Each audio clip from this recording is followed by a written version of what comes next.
შეისმინე ღმერთო ხმისა ჩემისა იგევედრებოდი რაიმე შენ და მი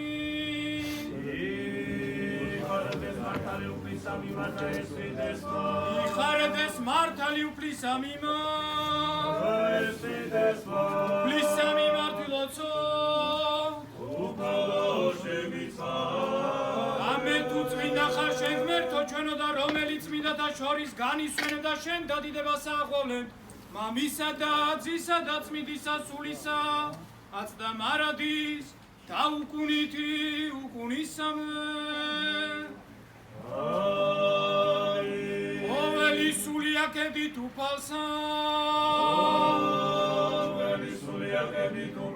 აკედით ღმერთსა წმინდათა შორის მის და აკედით მას სამყაროთა ძალისა მისისათა ოველი სულიაკედით უფალსა